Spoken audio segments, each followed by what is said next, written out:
Welcome, everyone, today to episode number 113 of the From the Hart podcast, presented again by our original sponsor, Orange Kiwi Consulting, our dear friends, Allie and Andrew Taylor. They were originally our title sponsor for the From the Hart podcast, went away for a little while with another sponsor, and now they're back. So thank you to Orange Kiwi Consulting for being our presenting sponsor again. Today, I'm excited to bring to you two of my closest friends. I realized that it was probably this month in 2011 that we met. And I can only do that math because that's when I started working at Cal State Fullerton as the director of the Center for Family-Owned Businesses.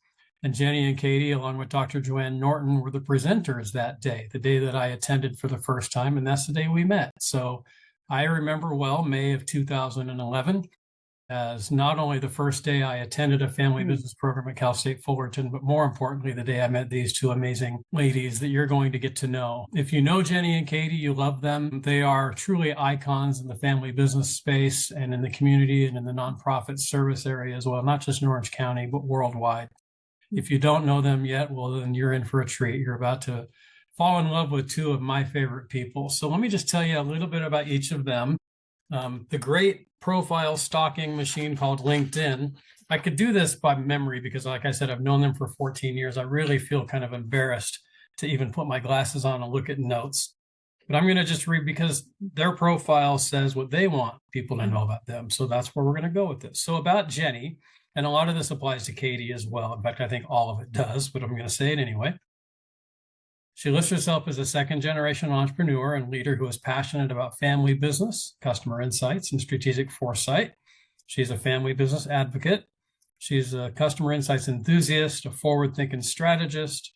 She has some corporate experience, which we'll talk about a little bit, a lot of nonprofit experience. She's currently the board chair for Team Kids, a nonprofit that I also happen to have the privilege of serving on with her.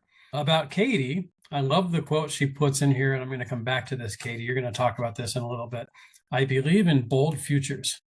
I love that. That actually makes me a little emotional when I think about you and that phrase. So I want to come back to that in a minute. As is her sister, Jenny. She's a second-generation owner of McKinsey, which is a family business, and also with Jenny, the co-founder of Next Gen Collaborative. Both ventures are deeply personal to Katie, built around one mission, helping people and organizations step into their future with clarity, courage, and intention. At Next Gen Collaborative, they work with high-achieving, values-driven leaders who feel stuck in a version of life that was built by someone else's expectations. That's awesome, too. I love that. So many Next Gens feel like they're, and I don't think that's necessarily the case now, but it might have been early on for the two of you, maybe just doing what Dad wanted you to do. Can you talk about that for a second, Katie? I'm going off script already. Built on someone else's expectations, not only for you and potentially for Jenny as well, if you want to chime in, but what do you see as you work with second gens and multiple generations of family businesses? How does that come about for you where you see that sometimes people, you just came from this conference in South Dakota as an example, 500 people there. You probably saw a few people there who might have also at some point felt like they were just trying to fulfill someone else's dream. Can you talk about that a bit? Yeah, I mean, thank you first off for having us back on your podcast. And we're super excited to have the conversation today. I think that, something, and it's not just within the family business space. I do believe it's just in life in general and a lot of different ambitious leaders that we meet. We are kind of told of a narrative or shown the light of a narrative of a ladder that people can climb or do different types of things. And we jump on that bus and we start riding it. And then sometimes we can get to a spot and we can feel like we have checked all the boxes. We've done all the things that we think are supposed to make us successful, and we are successful, but something inside may feel like there's a misalignment. And so that can be within or inside or outside of a family business. I do think that a lot of things, like for us, there was many times, so we could talk depending on where you want to go in our chat today, but there was many times I walked into Jenny's office and said, this place is sucking the soul out of me. Like, I don't think I'm supposed to be here. I don't think I'm a good leader. I don't think that I have the right gumption to be able to take this company forward. And when I finally paused and stopped and realized that it was because I was trying to run this company exactly the same way that my dad did. And I kind of say now, like, the big turning point for me, and it happened in 2013, which was my first year of saying yes and like really leaning into my own bold future. And that's why I'm so passionate about helping people find theirs. Is I always kind of say, like, lovingly, I stepped back and over so that I could get out of the shadows of others. And I really started saying, what is it that I want for myself individually? And then what are my strengths and superpowers that I am bringing to this company that's going to honor what my dad did and the foundation that he laid for us. But truly, the big switch for us was realizing that the only way for this company to go to the third and fourth generation is if we're actually evolving it and making sure that it feels authentic to us. Because if we're leading a company that doesn't feel right for us, or us trying to pretend to be somebody that we're not, it's not a win for anybody. And so I think the biggest thing is needing to, again, say, what is it that I want? And then how can I show up within the opportunities that I have in front of me? And so helping people to feel that on their own is just what lights me up every day. Kind of like that feeling of driving someone else's car. You get in a rental car on a trip, and yeah, it's fun and driving a new car, but it's still not your car. You get back home, back to the airport, you hop in your car, so back in my car. And that car, each one of our cars can take us to the exact same destination. Right. And that's the thing. There's that comfort level of being behind my wheel in my car. I know where my stuff is. Yeah. I can get that that's probably the case. I haven't inherited or not even inherited, but bought or moved into a family business provided by somebody else or created by somebody else. So I don't really know. I know what it's like when I talk to hundreds of families like yours. Jenny, what about you? How does that resonate with you, what your sister just said? I mean, yes. And I mean, it's just a powerful journey that we've been on, and I think that there's, twin sisters. So it's an interesting comparison as well. So I think that there's, in a family business, it's not only coming into the shadows of your parent and what they built, and especially us having an entrepreneurial dad with a large presence in what he did and the way that he did it, right? We took over from some long-standing clients who are incredible and amazing, but having us come in, that's an interesting, typically, and even you said, I haven't been in a family business before, but anyone taking over a leadership position from someone has really big shoes to fill, typically. And they just don't necessarily have that person still there and at the dinner table and at the Thanksgiving table and having to hear about these things. So it's an interesting thing. So there's family business just adds that extra dimension in there. But not only do we have to have comparison to where the previous generation, but then also amongst each other. Like Katie and I really had to work on what our unique roles were, because she's got incredible, you know us very well, that we are very similar, but very different. And we have our own strengths.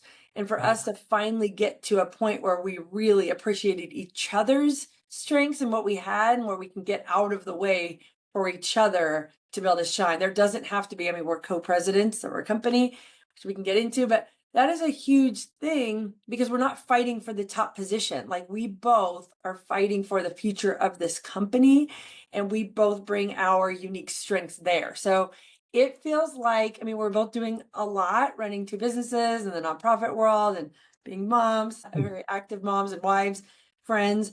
People say, how do you do it all? And because it's very aligned right now. We're not living a life that isn't ours. This is by design. The life that we're living right now, we're doing it our way. Not to say I don't get tired. But I'm living the life, and he is living the life that we want to be living. This is by design. I'm not living someone else's life. I'm living mine on my own terms. Definitely both have modified. It used to be when we met 14 years ago, you saw Jenny and Katie together everywhere, and now you've kind of taken that divide and conquer. So that's why I led with, before we were recording it, how awesome it was last week to see you both at that entrepreneur, that leadership event. Rare that we get to see both of you at the same place. So I met you 14 years ago. You took over McKinsey at about a little later than that. You were working in the business already, obviously. That's when I met you. It's well documented in settings where the two of you or each of you individually have spoken that you didn't get along as kids. You even went to different high schools because you didn't get along. And this is off script again as well, but can you go back a little bit? I want to get into the survey and the real reason why we're doing this conversation today, but I think setting the stage for who each of you is and who together you are, the two of you. How did those differences in your relationships early on, before you were running the business, before you went to University of Colorado together and started to form that bond as sisters and friends, Do you ever look back on those trying times in your relationships as with gratitude that you had that because it's shaped you into who you individually or collectively you are today? Oh, she's laughing over there. All right, Jenny, you can. I know. I was going to say, actually, it's a great question because I don't think that people have asked it that way. I think that the biggest thing, and we talk, when we share about this is, and actually recently my daughter plays basketball freshman year of high school, and there's a girl on her team who's actually a twin. And so I got talking with the mom because I can then see the differences between the two daughters. Only one plays basketball, the other one plays something else. And I just shared with her and I said, how do your girls get along? And she said, they don't really get along right now. And it's so hard. And so I was sharing just the journey of it. I think those formative years is that time frame. You are thinking about your own identity so much, and so anything different than you is bad, right? I mean, in high school, that's where the cliques come. Right. That's where all of that stuff. And then in college, we did then realize, as we were farther enough away from home, that there was then like this wanting that connection to our home life and those things. We didn't spend a good amount of time together in college. We would like cross paths. I would run over and make her some Easy Mac when she needed some help. We weren't roommates. We were not roommates. Okay. We lived together one summer after during college, and then we fought the whole entire time. And we really realized actually we became great friends when we stopped living together. And then I think just the older that we got, and then through the work with Joanne Norton, who was our transition consultant, is that we really started by being able to own our own strengths. And again, a lot of the work that we do specifically with Next Gen, and then really that's my purpose statement of life is to awaken the potential in others to grow wings and soar, is getting people to own what their uniqueness is. And so once we each individually could articulate what jazzed us up and what we wanted to be able to do within the company, we started realizing, oh, wait a second, what she wants to do is different than what I want to do. And actually, if I had to do it, it wouldn't go well. So then we started realizing, I always say now we make like a great one person. And so realizing that differences is actually what makes the strength by being able to bring them together and leverage it. So it was a journey. I mean, because you have to work through that. And a lot of it too, is you have to leave ego at the door. I mean, I kind of try to say, how do we look at ego as if it's like your luggage, your suitcase, your backpack that you've been carrying around for X number of years. So 10 years ago, we were in our 30s, and I'd been carrying this like narrative and this storyline about how we were interacting, and then realizing this whole narrative of the fact that Jenny and I don't get along, it doesn't serve me anymore. It doesn't serve us. It doesn't serve our family, And so how do we just leave that there and then say, how do we go get a new shiny little suitcase that's super cute and maybe hot pink with some sparkles, and we bring it forward, you can get to a spot in life, and especially in family businesses, that we have to leave the ego, the narratives, the stories, the limiting beliefs, the assumptions at the door, and say that we all can choose to intentionally step forward and recreate the next narrative for the next chapter. But that takes alignment. It takes work. It takes effort from all parties also. Yeah.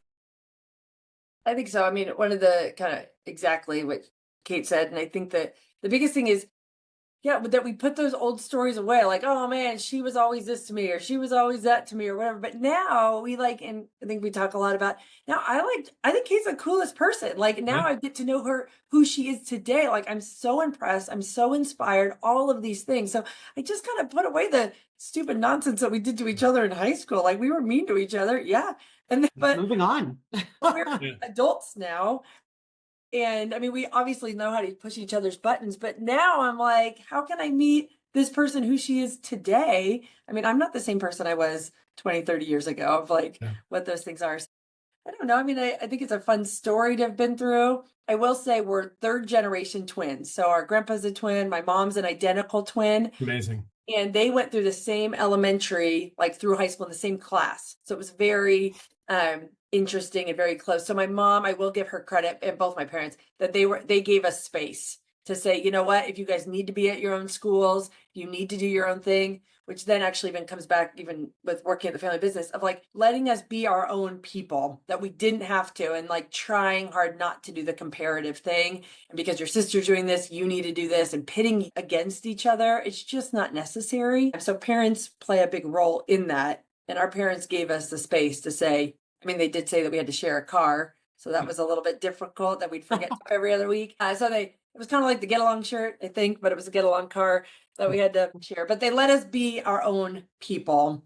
And then it's been fun since. Yeah. All right. So last thing on the relationship here before we really dive into the family business customer insights and strategic foresight conversation. And I asked this question 5 years ago. It was May 1st, 2020. I looked it up and I listened over the weekend to our conversation 5 years ago, which was episode 20. And now we're on episode 113. So pretty cool. Jenny, what's one thing that Katie brings to the table as a leader of the company that you admire the most? And then Katie, obviously, you're going to get the same question about Jenny. Oh, one thing that Katie brings. There's a lot, but if there's one thing that she brings to the table that just really makes this organization. I think Katie is an incredible person at seeing people as individuals. And like she said, like wanting to bring out the best in people. Like she cares so much about this company, about people, about building people up. I mean, this isn't about like, I'm the one in charge, any of those kind of things. It's like how to inspire and empower those around her, that I'm inspired by how much she cares about people. Awesome. I love that. I see that too. All right, Katie, your turn on Jenny. Thanks, sissy. I definitely see that. I definitely see that seeing potential in people is a superpower and a gift that you have for sure. Yeah. Katie. Thank you. I think with Jenny, and it's actually been thinking about how it's evolved over the last 5 years, because this might have been the same thing that I talked about, but Jenny's way of seeing these big ideas, but how they can just be truly transformational for communities and organizations. I mean, she really sees, and again, as I see the potential in people, Jenny's superpower is seeing the potential in organizations and then communities or systems, and how really being able to say that if we can reimagine what's possible and work together, we can create positive, exciting, collaborative futures. That's really like what energizes Jenny. I do think that she's learned and evolved over time in a strategic way now to be able to say all the ideas are super exciting, but which ones do I need to be really focused on to make the biggest change and impact? But she has this energy that just truly ignites excitement for every room that she goes into, that people are like, whatever that is, I want to be in on it. And so I think that she has just this attracting energy to be able to get people to want to come along for the ideas for the next iteration of the future. I love that. Knowing the two of you the way I have over the last 14 years, I keep saying that, feels like it's been 30, and I mean that in all positive ways. I can't remember a time. We are only like 21, right? I know, right? We all are. Yeah. I can't remember a time that I wasn't like just buddies with the two of you. We've traveled together. We've cried together, laughed together. We've done so many things, and there's so many more things in the future that we're going to do. I get jealous that I don't have a twin, and I joke about that with you guys all the time, because I think about, man, if there was like an opposite Ed out there that had all the skills I don't have, imagine how awesome we'd be. You said you make one great person. We make a great one person. Yeah, you make two good people, just for the record. But yeah, you definitely compliment one another. If there was a disciplined Ed out there to work with me, imagine what we could be. Yeah, you need a Katie. That's the thing. I need a Katie. That's right. I have the Jenny. I need the Katie. It's like Lennon. That's how I like look at them. Right? And the Tottens, even though they're not twins, but Paul and Greg, the two of them bring different skill sets. And, you can go on and on and on about the partnerships and the couples we know that run business. Exactly. Yeah, it's so cool. And I have two brothers and two sisters, and we would have killed each other if we tried to run a business. But maybe not. Maybe in some ways it might have worked. All right, I'm going to ask for a definition from Katie. When I say family business, what comes to mind when I say that? And Jenny, I'm going to say family enterprise. So you don't get to play with each other's definition. You get to be separate. And I know that they overlap. But Jenny and I have had a lot of conversations about family enterprise, and Katie, you and I have to a point as well. But just when you hear the term family business, emotions, definitions, thoughts, feelings that come to mind for you. Yeah, I mean, to me, it's that two or more family members are working together in an organization. I know that there's so many different definitions that are out there. I wouldn't specifically say that it had to have transitioned from one generation to the next. I know that that is part of some other people's definitions. For me, because I do really believe that as a part of that entrepreneur that is starting, and if it's a husband and wife or it's siblings who have started an organization together, I do think that that can still be considered a family business, because what you're really blending is family dynamics with business dynamics. And so I do think that, so 2 or more family members working together, I mean, I love them. I think that they're amazing. I think that there's pros and cons of every type of business type. There's pros and cons of small businesses versus large businesses, family businesses versus public businesses, and all different kinds of things. But I mean, that's at the simplest term. I think it's 2 or more family members working together would be my definition of a family business, where you are, again, having the complex nature of mixing family dynamics, just the interpersonal family dynamics with then business dynamics. Awesome. All right, family enterprise, Jen. Family enterprise. So we currently, I mean, we run our family business, which is one kind of business, McKinsey, and it's been around for 40 years. So it's one business, one service, but I mean, multiple service offerings. But we have transitioned to now being a family enterprise, where then we've got multiple businesses, different experiences happening, different income revenue streams, those type of things. So we're a family that does business together. So whether or not it kind of loosens the grip. You know, it's an interesting thing in the family business space. And I think most businesses is, you know, this is the way we do it here. This is what we do here. So it's hard to change. In a family enterprise, you know, we're looking for additional opportunities. You know, if our girls start 4, we've got 4 girls between the 2 of us. If they start 4 new businesses, that's incredible. Like, I want to create generational opportunities, generational wealth, those types of things. We're a family in business, or a family that runs businesses together. So it's more of an umbrella of what we're doing, as opposed to having one single business. But it's more of a mindset shift, I guess I'd say, as opposed to trying to keep things the same. We want to dream impossibilities of what else is possible. So it's fun. I love that. The 2 of you run McKinsey and Next Gen Collaborative together. What happens when there's a disagreement? You don't have a third business partner. This the vote, the tie-breaking vote. Yeah. That's funny. We just finally purchased the last percentages of ownership of McKinsey back in the end of June from our dad. And that was actually, he kept saying he was keeping the certain percentage to be the tiebreaker, but realized we never pulled the card. As of right now, we've been lucky. I mean, we do have very active, often proactive conversations around the direction of where we're going. Excuse me. I believe that what we've been doing is then really having the larger vision and the larger picture. So we then would have different strategies or different tactics that we're working on across the board. And then if we try to say like order of importance based on capacity, you know, talent, income, those types of things, it really says what is going to help us move towards that bigger vision in the, you know, fastest way, what's the right one that's going to make sense, that it has nothing to do with specifically your choice got chosen over my choice or any of those types of things. Because if we have alignment up here, then it's not about us anymore. It's about how are we going to achieve this bigger vision. So as of right now, we really are like going in the right direction. Jenny does have an idea jar that I gave her a while back. And so as she comes up with new ideas, sometimes then I'll say, okay, let's look at the big board right now. And if you want to put this one in there, you have to take off, we have to take off something that we've already agreed upon is helping us move towards that bigger vision.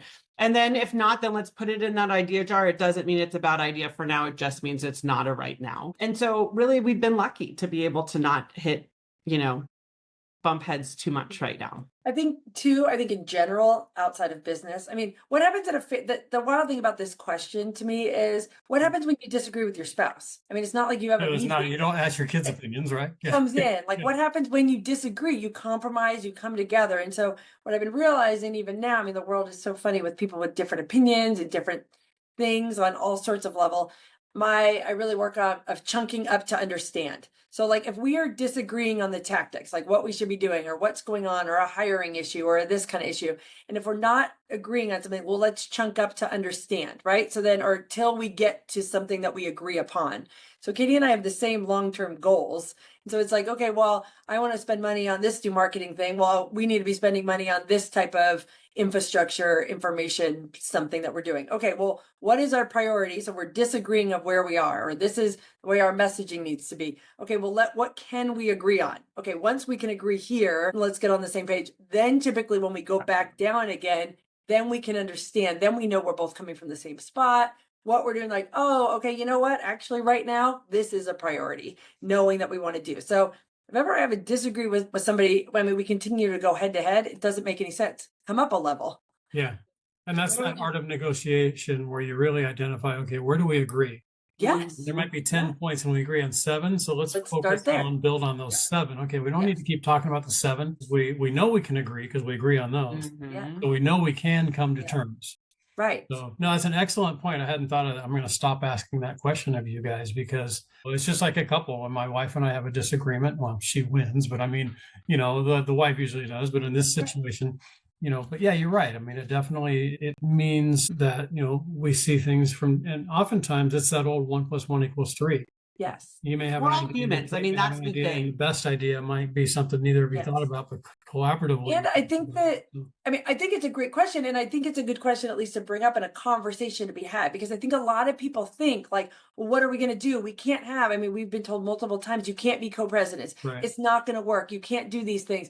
We get asked that all the time of what happens, but we make decisions all the time with people when we don't agree. Where do you want to go for dinner? What do we want to be doing about things? I mean, even in board positions and other roles, we're grown-ups and we figure out how to make it work. So this isn't I have to win type of situation. Well, and you also both have your clearly defined responsibilities. Yeah. You don't make decisions for Katie's role and she doesn't make decisions for your role, and it combines. You got that maturity, that experience, that relationship that you know how to communicate with each other. Yeah, and I think also a big thing is this, I think a great thing about family businesses, we're playing for the long game here.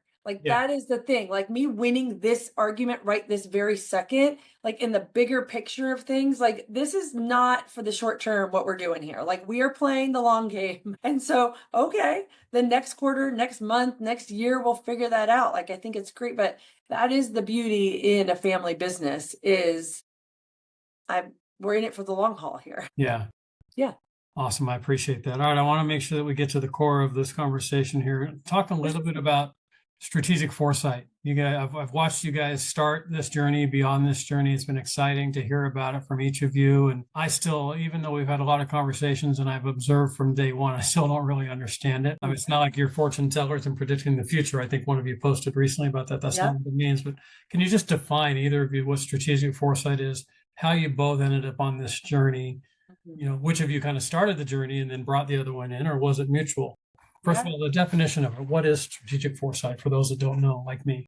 Yeah, I mean, strategic foresight is a set of tools and a mindset shift of how can we start thinking about the future in a larger kind of impossibilities mode, right? So instead of thinking about the immediacy, what can we do in order to think about the future of possibilities, multiples, other pieces that are out there. So instead of coming together in your traditional way of doing strategic planning and say, let's all get in a room and let's say, okay, our 3-year plan is to get X. This is where we're all going to be going to. And then so we just put on our blinders and we all work here. That is not what happens these days. I mean, now there's like so many things that are out here. It's a practice. There are tools in order to better work with. And we're not predicting, we're preparing for multiple possibilities in the future so that we can be more resilient as companies going forward. How do we open up the lens? There are things that are going on. I found this world in 2019. So November 2019, I was introduced to the world of strategic foresight.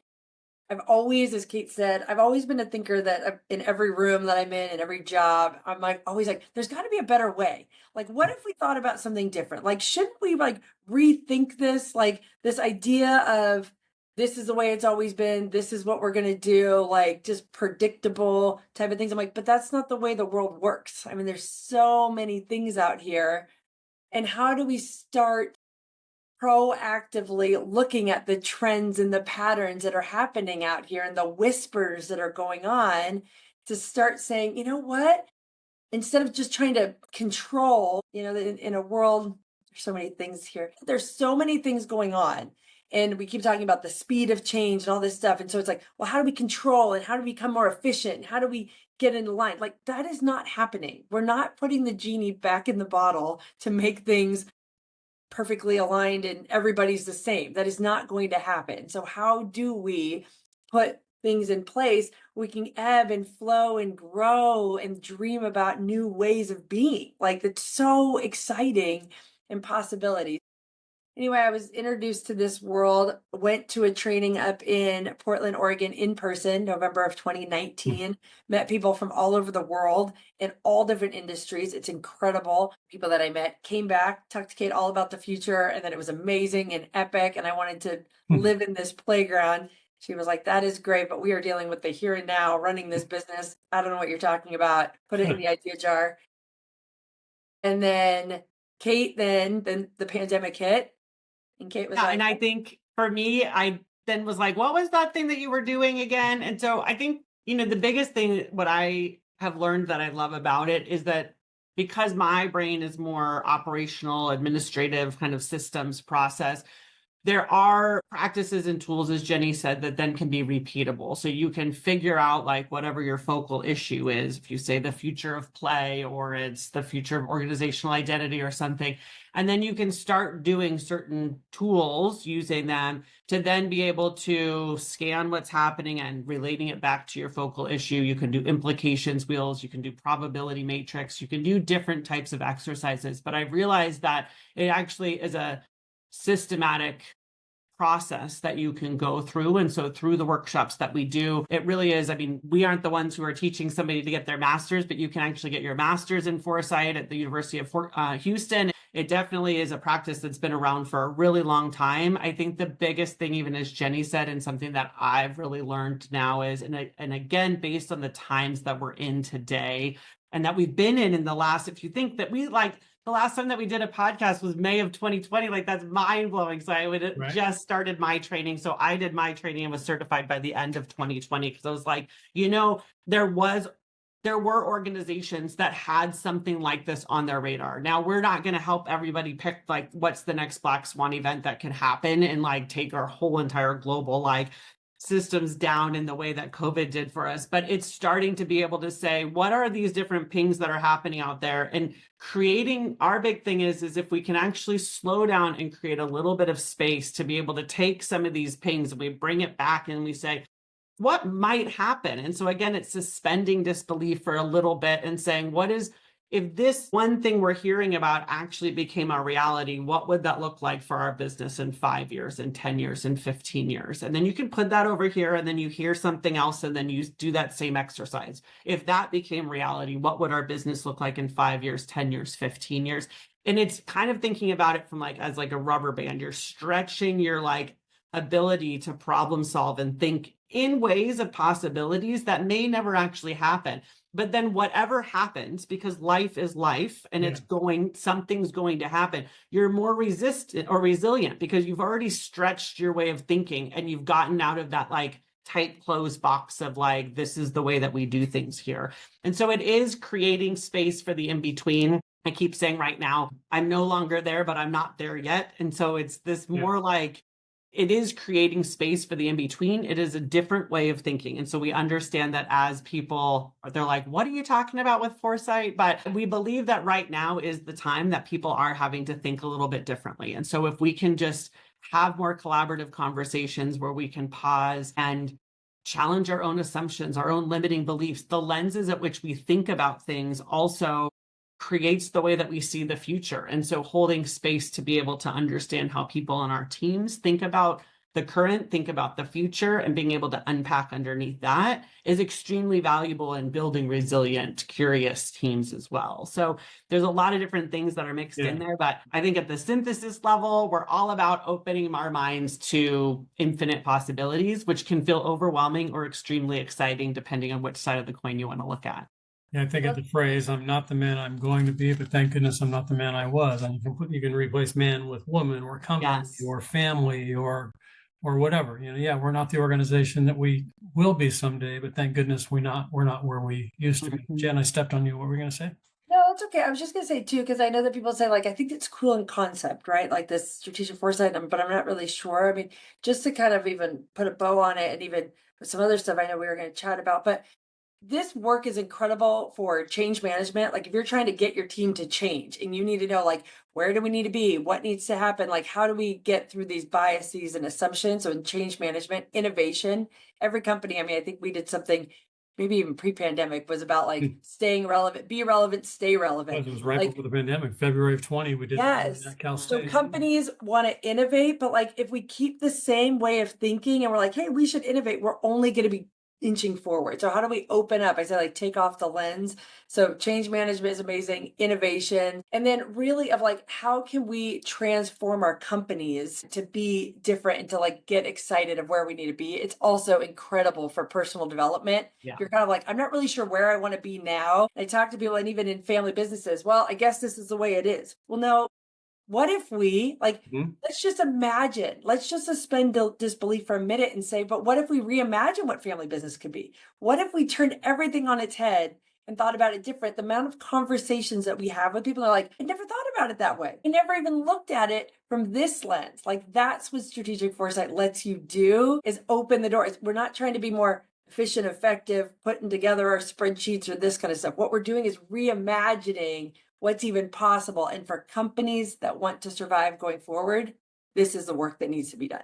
The big thing too is what we love, and it comes back to, again, at Next Gen Collaborative, the collaborative side of things is strategic foresight is an awesome team sport. You should not be trying to imagine and reimagine the future in a silo. And so think about participatory foresight is actually thinking who is most likely going to be impacted by the future that you're designing. And so, especially with multi-generational businesses, imagine the like awesomeness that would come from, let's say, like a 2-day workshop that then is where you're reimagining like what can our business be in 50 years.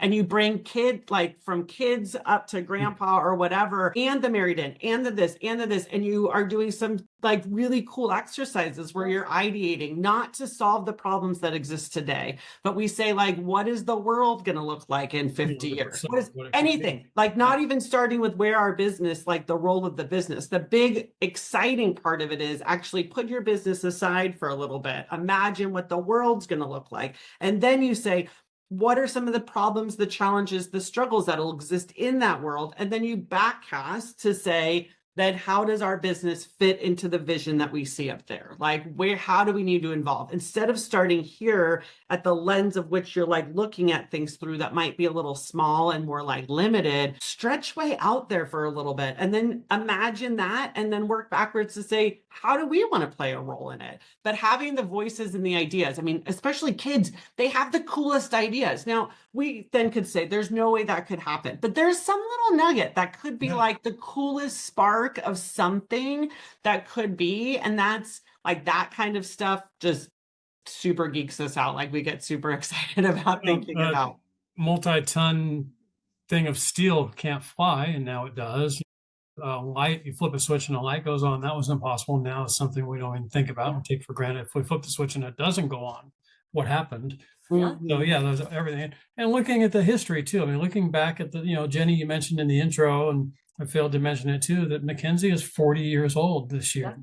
Look at the transitions and the changes. Yeah, you still do the core of what you did 40 years ago, but you don't do it the same way. I don't I mean, our first job, we data entered customer satisfaction surveys and opened the mail and did these things. I did those. I think I've told you I had a survey business 30 years ago, and I was doing the same things with my kids in the garage, and they were, licking envelopes and putting surveys in and mailing them out, and then we were getting them back and we were typing them into a Quattro Pro before Excel even existed, and totally different today. But we've had to grow, evolve, and pivot. I mean, it's just, and I guess I'll just kind of end on, I've heard a lot of people say like, oh, my kids aren't excited about being in the business, or I'm like, well, yeah, because I mean, I wouldn't have been either if it was just like, we'll do exactly what Dad did, which was basically sit in his office with a spreadsheet and do his things. Like, I didn't want to run that business either. And we were not excited about doing that. But when we were able to reimagine it, and we work with amazing companies to help them connect with their customers, to listen deeply. I mean, even kind of back to this, like we get to be curious and listen to people's stories all day, every day, being an insights business. I don't necessarily have to mail out paper surveys to listen deeper and to understand human behavior. We've taken the core of who we are and we've pivoted and said, what if we open this up and do it differently? So it's fun. I mean, that's how you get people excited about being in your family business, is include them in the process about doing things differently. And maybe it's because I know where I want to go in this last part of the conversation, but it feels like a good transition into this family business perception survey that you recently conducted. Hundreds and hundreds, I don't know, what was it, over 700 or how many? 1,300 responses. That's right, you had over 1,000 responses. And there are those perceptions that a family business is. I know from the outside looking in, a lot of people, well, it's just dad started the business, the kids got lucky, came in, now they're running the business, doing it the same way dad did, and their kids are going to do it the same way. And that might be a perception that's accurate in some. Can you talk about the idea behind doing this survey? Why was it important for the two of you to understand and then share what the perceptions were of family business from those not involved in family business? Where did the idea come from? Why was that important? And then we'll dive a little bit into the results of the survey. Yeah, so I think, I've been on a mission to, like, Kate works like an individual and I'm like at the big macro. So I've been on a mission for a long time to change the narrative of family businesses in the US, like a slightly lofty goal. Why the heck not? I think you're on the train with me yet. Yeah. So, I talk about this of how do we change the narrative of family businesses, whatnot. And then Kate lovingly challenges me and she says, well, what is the perception of family businesses in the US? I'm like, good point. And I think that, so we challenge each other. So one, in general, we all have assumptions. So I assume this is the way it is. This is how it always is. Kate's very good to say, do people actually say that? I'm like, no, not recently. Or is this actually the way it is? And so we do perception studies, awareness studies for our clients, which is amazing and incredible. And we should be doing this. And so we thought, there's a lot of powerful work in the family business space on family businesses. So surveys about ourselves, of what do we think about ourselves and what are our issues. And we've done amazing work together previously with some friends and, of what do we think and what are our challenges so that we can support and champion family businesses, which is amazing. But it also is slightly insular look on ourselves. And so if we want others to be thinking about family businesses in a really positive light, like I want to champion and empower family businesses. I want people to buy from family businesses. I want them to be able to work for family businesses. I want us to be proud to shout from the rooftop we're family businesses. Well, then we needed to know, what is the perception about family businesses? I went in assuming that people thought we were mom and pop. I think I was under the assumption that family business shows like Succession, Yellowstone, some of these. What is the new basketball one with Kate Hudson? Oh my gosh, it's hilarious. So good.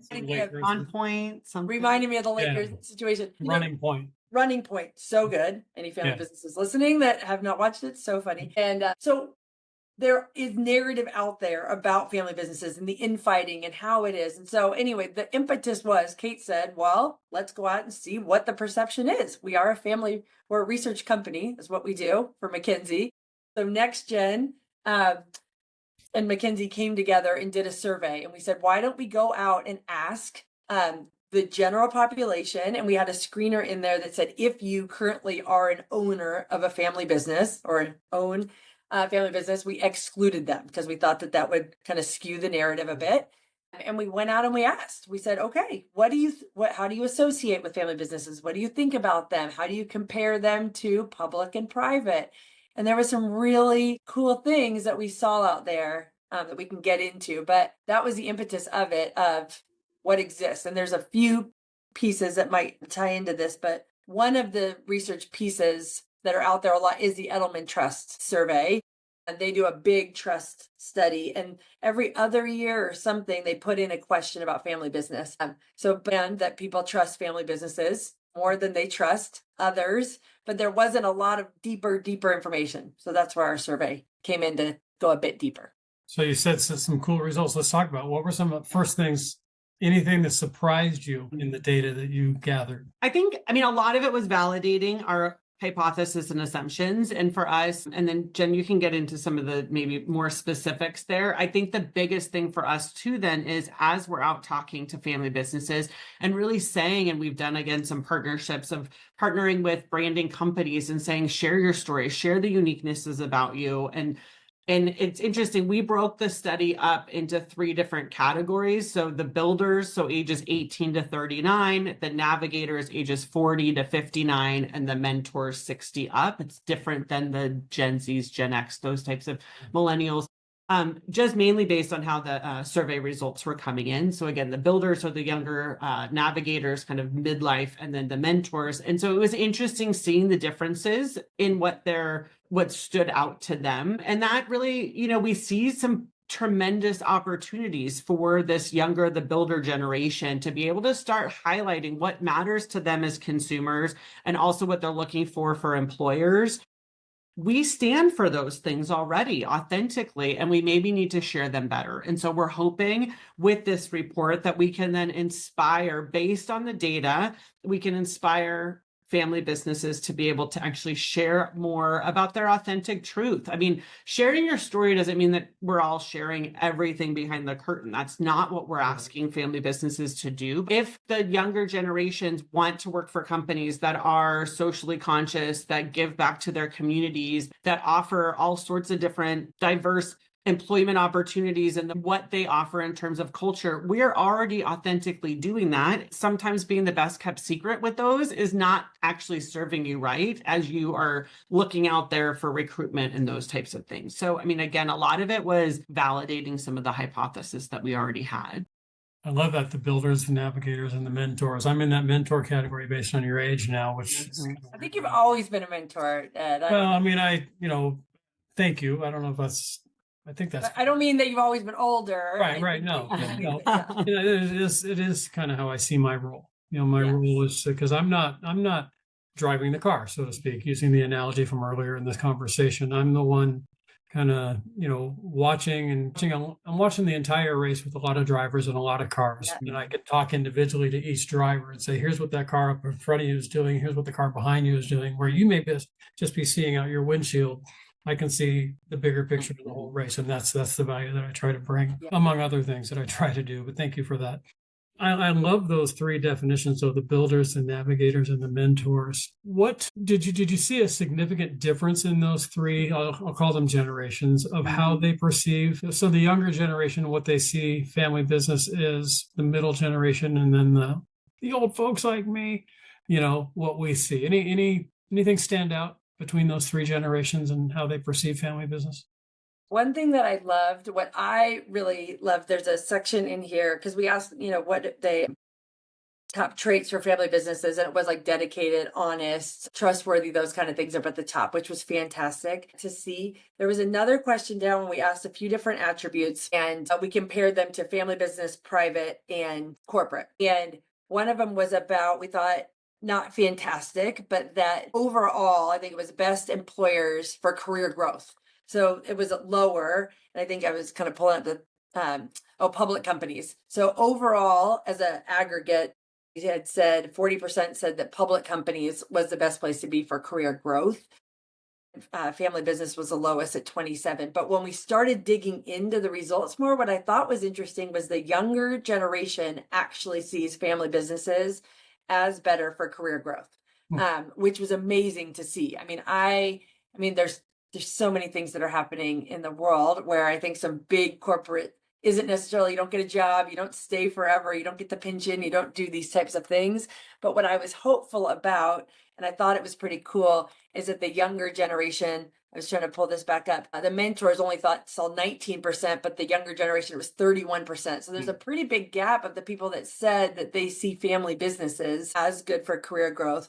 The younger generation sees family businesses as more innovative than the older generation and having a stronger economic impact. So I love that this next gen, and I think something about that is because there's some stuff in here about work-life balance for family businesses really good, that they're more focused on kind of that holistic kind of picture. And that's what this next generation of employees want and consumers want. So this is something that I think family businesses need to be leaning into, is sharing our story. So I love, because these findings are important for multiple reasons. It's important for our branding, because we talk to people to say, well, should I put, I'm sure you hear, Ed, should I put family owned in here, family operated? Do we lean into the story? Do we not lean into the story?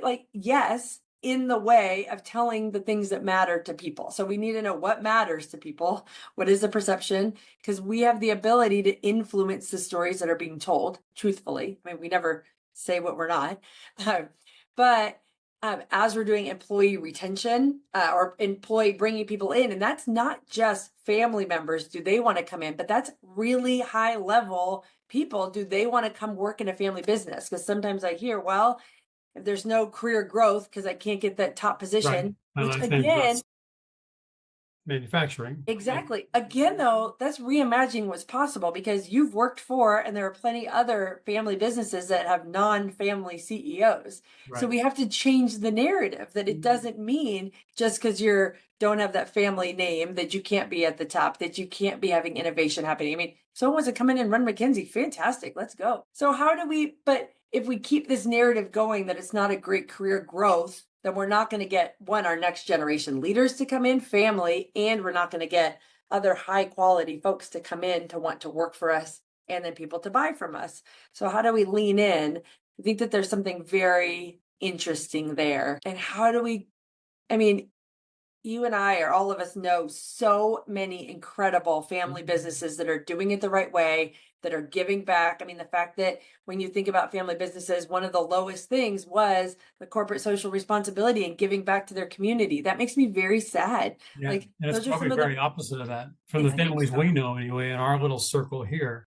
And it's not just our little circle. I mean, we just came back from South Dakota and hearing about these families and what they do and how they are. So how are we sharing these stories? And I love even the work that Pat's doing in Washington and advocating for family businesses. And I know that they're going next month in May. And the topic, I think, is on corporate responsibility, which is incredible that she's advocating for family businesses in Washington, talking about how much we're giving back. That's what we need to be doing. Just got last week from that woman from Beacon Point at the leadership. She talked about how that business was created to give back. I mean, these are the stories that we need to be sharing and how we are innovative and what we're doing. And if we're not, this is what we need to be doing. So I think this is a really important study. We're excited to track it over time about what's going on. But I just love the idea of, instead of, and this kind of comes back to everything that we do, instead of just making the assumption that we know what the answer is, then it's like, well, why don't we go out and actually ask people and test and figure out? And here, what I love what you're doing is then providing services for people based on what you're hearing. I mean, you going out and talking to people is the same way that we're doing in multiple forms. This was just a very cool way to have 1,000 conversations. I love that. Yeah. I think too, just really quick, even going back, and one of the things that we talked about, and this is in a different way of even like how Jenny and I started working together, was actually starting to put some of the stories and narratives that are no longer serving us. And so if we stop and think about, and a lot of the different people that we talk about just out in our own conversations, if we think about even on the concept of, let's say, corporate social responsibility or giving back, philanthropy, and those types of things, a lot of the stories and the narratives is, well, historically, we haven't talked about that. And so we don't, right? So we're following the same patterns as our grandparents or our parents, and we're not as open around those types of conversations. But that's another opportunity to pause and say, is this approach still serving us as we're looking forward and going forward? And that was a decision point for Jenny and I, even in the way that we give back to the community. And as you said, like, Jenny serves now on the board of Team Kids. I was super involved in doing the capital campaign for Ronald McDonald and all the different efforts that we do. We realized, actually, the more that we got involved with the organization, that our team, even the employees, didn't know the causes that our dad and our parents were giving to. And that is a direct reflection on the success of the organization, the amount of impact that we're able to make in the community, at least from a financial standpoint. And we wanted to be able to say, you guys are doing some amazing impact in the community because of your hard work. And because nobody works in silos, these organizations are run by the amazing teams and everybody's contributing to that. So we should all feel proud of the impact that we're making in the community collectively. There's just ways that we also need to stop and say, what stories and narratives have we also inherited that we're bringing forward? And are these still serving us based on the market and the landscape of the world today? And maybe start to unpack what some of those beliefs are, to be able to say, maybe that story doesn't make sense anymore. And how can we reimagine that? Two-part question here. And if one of you wants to take one and the other take the other, I'll leave it up to you how you want to respond to this. How have you started to implement some of the results that you've heard or learned from this research in your own companies, McKinsey and NextGen Collab? That's part one. Part two, what do you hope other family businesses will do as a result of you sharing this information? I love that. I mean, I think some of the big thing for us is really even coming back, like one of the examples I'm looking at here, most genuine and authentic identity. I think Jenny and I are out talking about like the human side of things that we care about and wanting to partner with brands who truly care about the humans. Like we just believe, I have the big sign, like a big something in my house when you walk in that basically then says like, you get one shot at this life. So whether you want more or you want less, like you might as well do everything that you can to make it as amazing as possible every day. And I think that that's like at the ethos of what we care about. Now, that hadn't been as integrated into our company language and the way that so we did have a little bit of disconnect. When you saw Jenny and I out here talking, and even then the language on our website and in some of the types of like nuances of the services that we provide. And so we've actually been working extremely hard the last, I'd say 8 weeks on bringing that language together to make sure that truly like the authentic identity of the family is coming out fully integrated into the language and the services that we provide at McKinsey. So again, it's things that like just wanting to be louder about some of the stories and the narratives and putting that out forefront so that everybody knows 100% that there's consistency across the brand. And I think that is a direct reflection of some of the feedback that we got from this survey. So one person created the light bulb, so it affected one family at the beginning, and now the world has electricity. Not everybody, but the majority of our world has electricity. So one company is changing as a result of these results. Jenny, what do you hope other companies will do down the road? What do you hope the impact of this will be?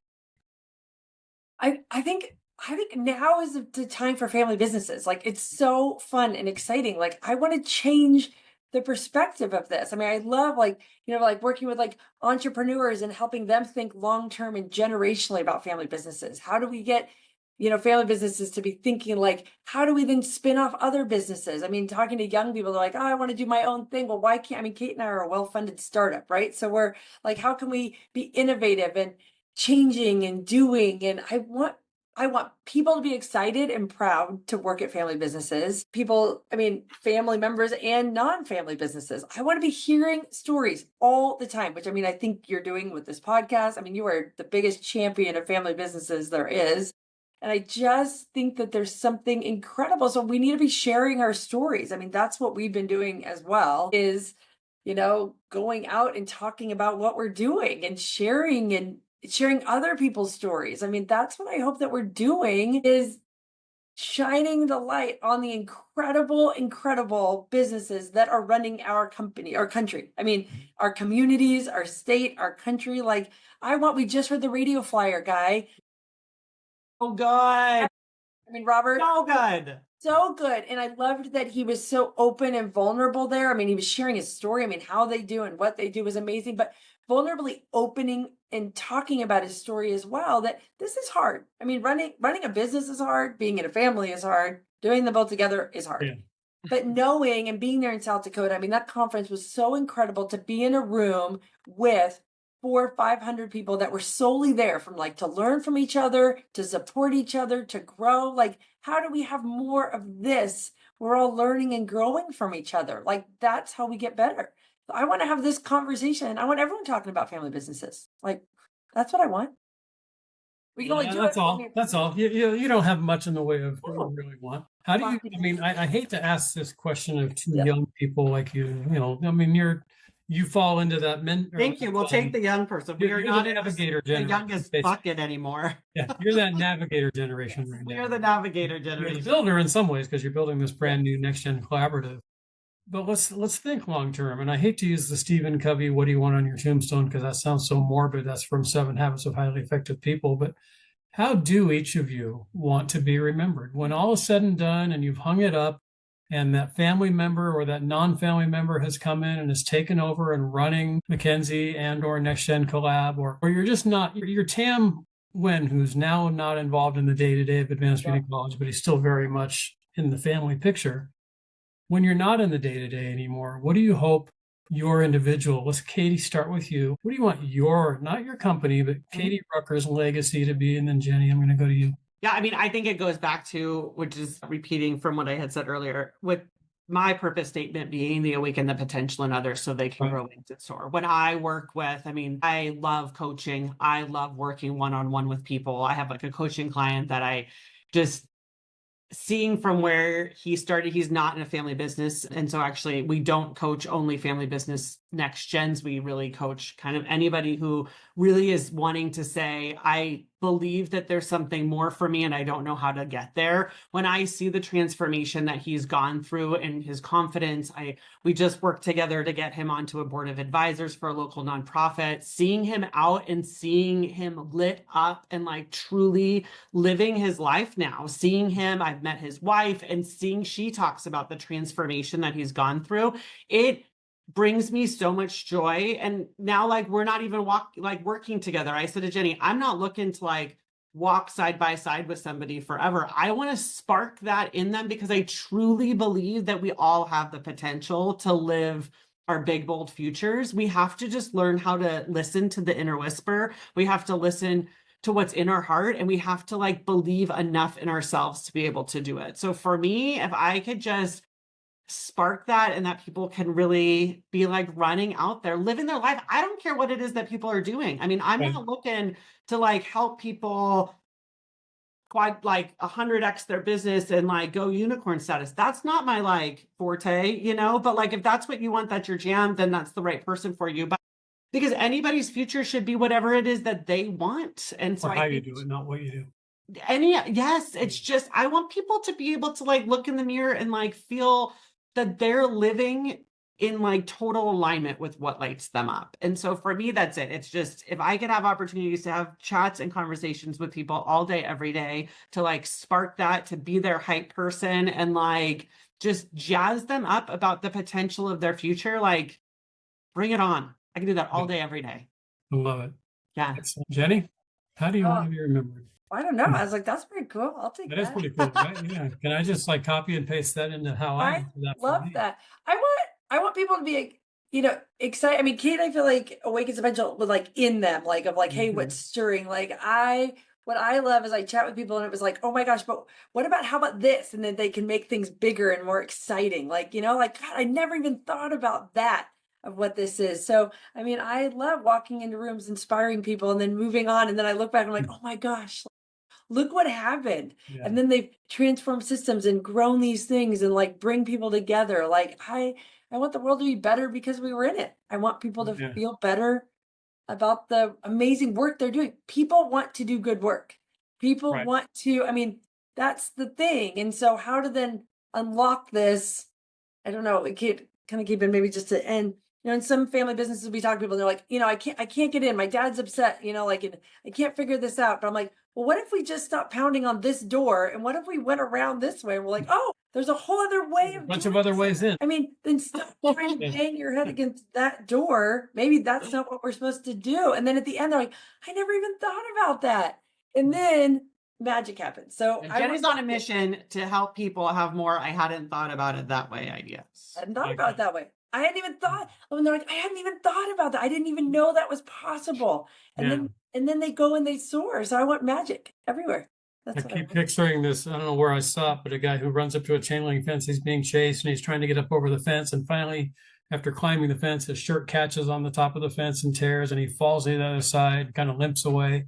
Guy walks up behind and opens the gate and walks right through. There's another way over. Or through. Yes. So, But I think what you said too, the work that you do, Ed, is so powerful that you said you're not in the car, but you can like see and like you're looking at the whole race and you're seeing these other things because you're like, hold on a minute, you're actually on the wrong track. Here's the deal. You're going left and everybody else is going right. You're going as fast as you can. And I do think, I mean, that's kind of to end even in business and in these things and back to foresight and insight, why you need other pieces. Most people are working so hard and doing so many things, but sometimes we're just going and they're working so hard, but I'm like, you're on the wrong track. What if we just kind of whoop? And then, oh my gosh, like, and when you're in alignment, then all of a sudden things are going really well. So we just need to look different, look bigger, have extra different, take off some of those assumptions, and magic happens. Sometimes it's a simple lane change. Other times you got to get on a whole new track. Yeah. So I want to kind of come full circle and wrap up here. Thank you for all the sharing you've done today. We've gone a lot of different places, but it's all kind of come into really more of us understanding more about who each of you is and who you are as a leadership team and as a company and as an organization. Can you think of a big challenge that you have ahead that you're actually excited about? You two not strike me. I know this about both of you. You love challenges. Challenges excite you, I think, more than opportunities would define each of you. So is there a challenge personally, professionally, organizationally that you're looking at right now that you actually look at and go, you know what, bring it on. I'm excited about this. Oh man. Tough question because I didn't prep you for it, but that's okay. I usually have a big one in the pipe, but I don't have any. I don't. Yeah, a year or 2 years ago, I'd have asked you and you to talk about Everest. I know. I say I don't have any big ones right now in terms of the personal achievements. I'm actually going a lot. On a personal side, I'm actually challenging myself to slow down, and going even back to integrating some of the foresight stuff is just really holding more space so that I can explore the in-between. I would say a big area that we're just focusing more and more on, which it's a challenge and an opportunity and exciting, but coming back more into the foresight space. Truly believe that this time that we're living in as people, as humans, as businesses, as communities, we need something different. And so I really do believe that there are opportunities to lean into a different way of thinking, and that foresight really can be one of those tools. And so for us, we are growing that capacity and wanting to get out and share more about it to help inspire people. But looping back even to what you said, it is a different mindset shift, which is hard to be able to articulate because people generally say, do you have a solution for X? And so you can then articulate your solution for X. When we're talking more about a different approach and a different way of thinking, it's a little bit harder sometimes to be able to articulate and like get people to buy into taking a chance on something a little different. So I would say that right now, from a business standpoint, is probably an exciting and big challenge for us as we work to expand our foresight efforts within organizations. But I truly believe that now is the time for us to look at problems and solutions differently. And I believe that foresight can be a tool to be able to do that. Awesome. Jen, any big challenges out there over and above what Katie's talked about? Yeah, running a business in 2025. I had a friend recently that says, have you ever had a tough time? And I'm like, life and business? Like, being a business owner in this time right now. Yeah, it was a great time to launch my business, didn't I? Well, yeah. And so I think there's a challenge and an opportunity. I mean, it's incredible. We work across a wide variety of industries that are massively affected by a lot of things that are happening in the world right now. Businesses make decisions when times are good and when times are bad. When there is uncertainty, it is difficult to know what to do, right? So we're right now, I mean, just every business out here, and if any business owner says, no, we're good, that's wild. So how do we, and I think putting these tools in place of how do we bring in the information? We're not being so reactive, but how do we watch it and so what is the challenge right now? Running a business right now, thinking long-term about it.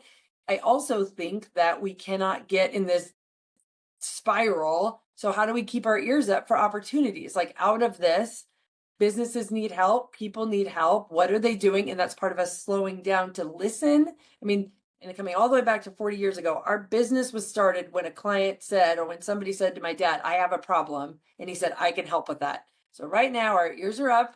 We're listening to what's happening in the world. And if there's a way that we can help, fantastic. And if we hear something, we're like, we don't do that, but Ed does that, or Allie does that, or whoever does that. So right now I am slowing down and listening, because if we are moving so fast, assuming that we know what people want, it is not going to help right now. So how do we listen deeper and connect with human beings in this wild time?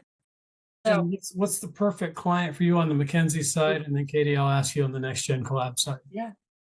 On the McKinsey side, typically mid-sized businesses that don't have their own internal insights research team. We typically work with sales and marketing leaders that then want to be able to better connect with and understand the people that they serve.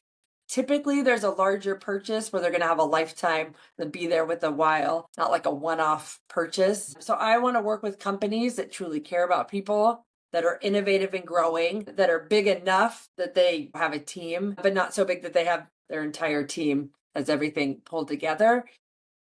I also will say so many different things, but people have said, gosh, we've tried to connect with, we want to be customer centric. We don't know how, we're drowning in data. We want to know what to do next. So innovative, growing, I want to connect with people. Okay. Well, when we share this, we'll make sure that we put that in the notes that if somebody's looking, if you're that company and you're looking for that assistance, you've got a strong team, but you need some outside expertise, people who not only can help you gather, but analyze and then more importantly, implement solutions from that data. This is your team right here, no doubt about it. They're not just gathering data and analyzing it for you, but really helping you implement strategies and walking you through those strategies, not just here's what you need to go do. Bye. We're going to the next one. But you guys walk with them all the way through. And that's what I love. Katie, on the Next Gen Collaborative side, what are you guys seeking and how can we reach more clients for you? Thank you. Really highly ambitious Next Gen leaders. We work primarily with people who are feeling like they're ready to figure out and remember who they were before the world told them who they were.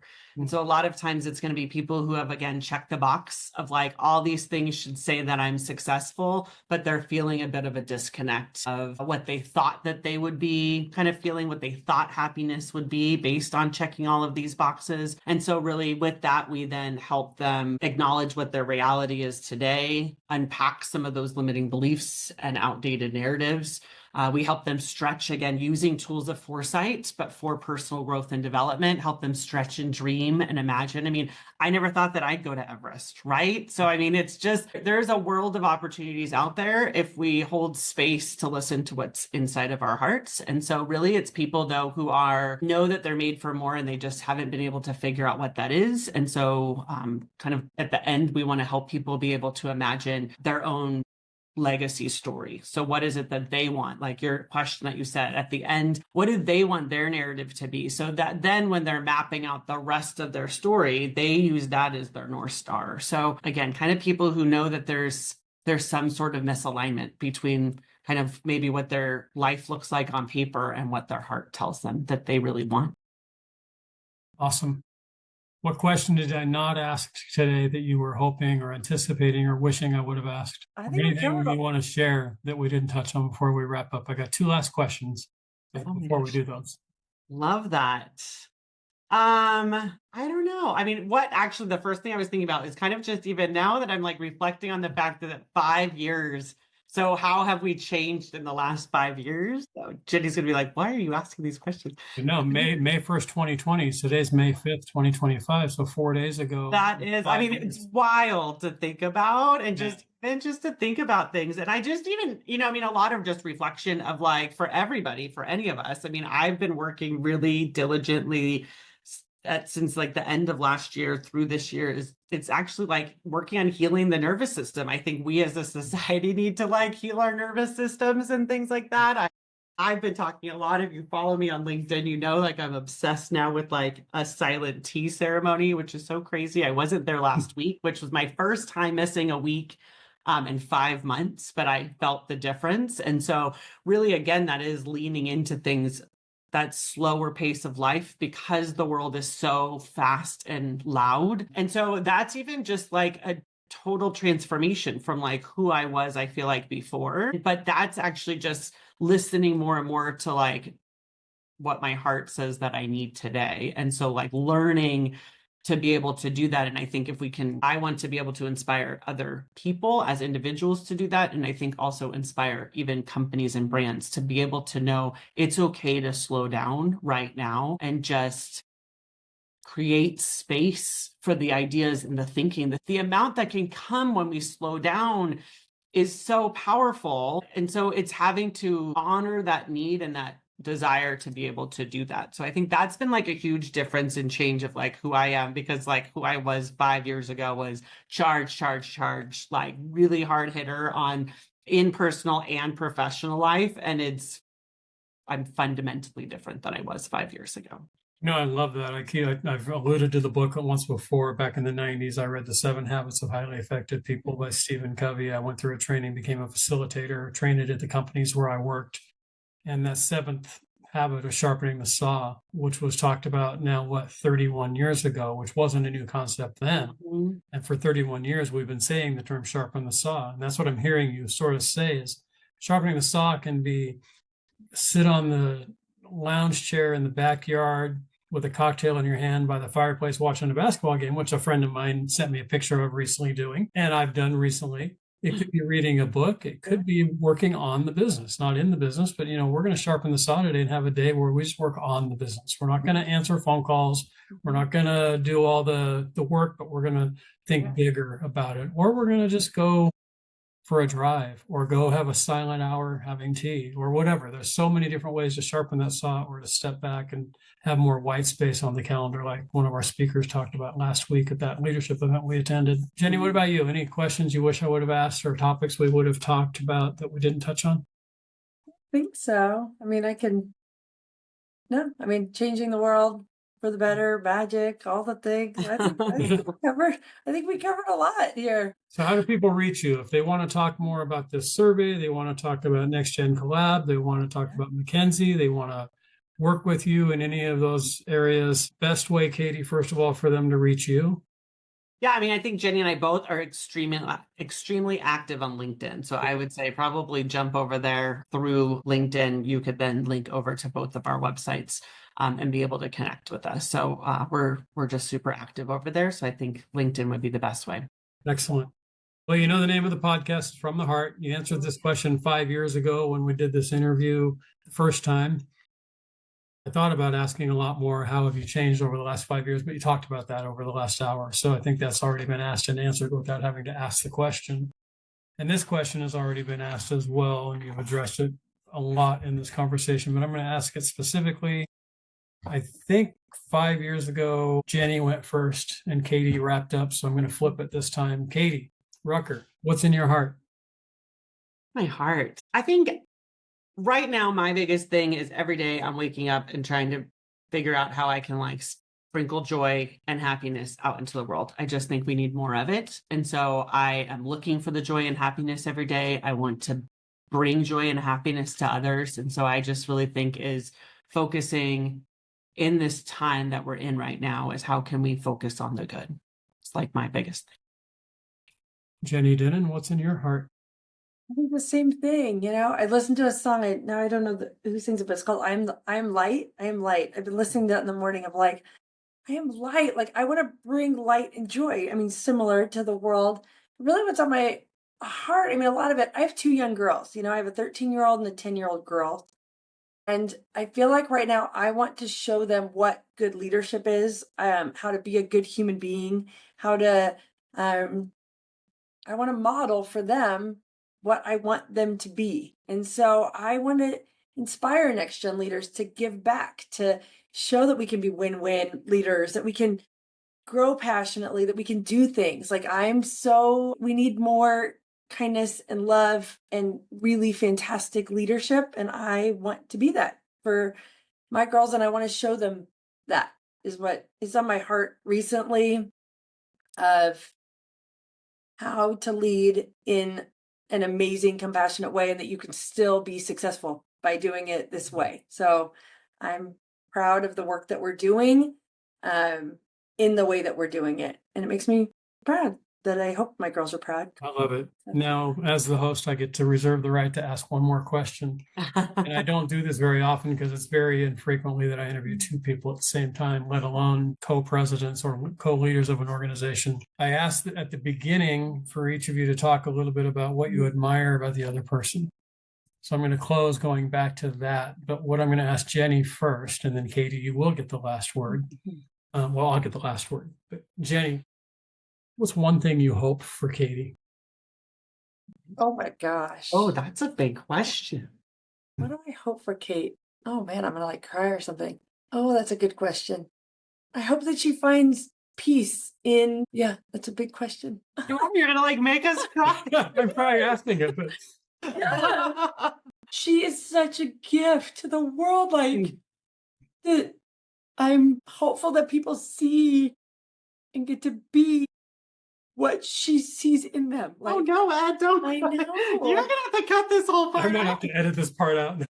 This might be all we air, actually. So I'm hopeful for Katie that she sees the impact that she's making in the world. Yeah. Gosh. This right here, though. You didn't intend for this to be emotional. But it is. And I think actually this right here is probably what people need to see and hear, because I think it's the same thing.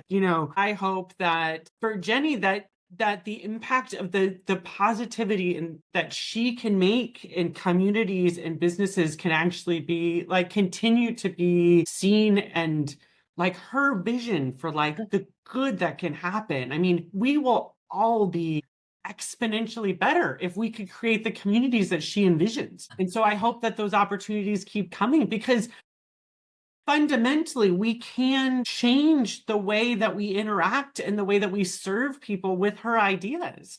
And so we collectively can be better. And so then it is, how do we find those opportunities that can come where Jenny's ideation and spirit and goodness can come out, So maybe this is all that needs to be after this last hour. Well, thank you for that. And that's not a question I even had on my mind at all. But as we were through this whole conversation, first of all, I hope each of you, my hope for each of you is that you know how deeply I love each of you and appreciate you individually and collectively. The friendship we've had for these last 14 years, and especially I think that when COVID hit, it ramped to a new level. Because we were talking daily, we were doing calls weekly.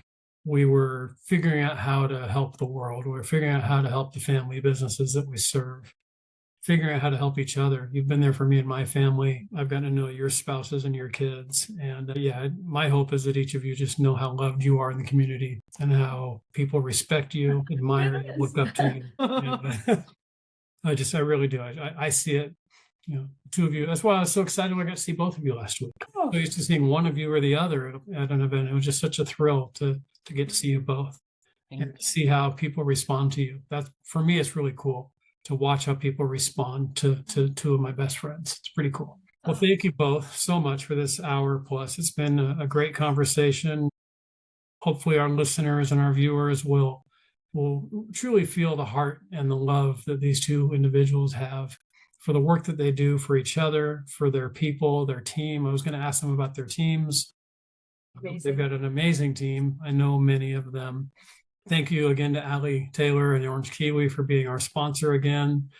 We can't do this podcast without support from sponsors, from viewers and listeners. As I mentioned, this is episode number 113. Between YouTube and all the audio platforms, we're coming up on 500,000 listeners and viewers on this podcast, which I never thought possible when I started this 5 years ago. So you guys came on episode 20, and here we are, episode 113, and a long way to go still. Again, thank you both for your time today. Thank you, those of you who have invested the time to watch and listen. Again, I'm Ed Hart, the host of the From the Hart podcast presented by Orange Kiwi.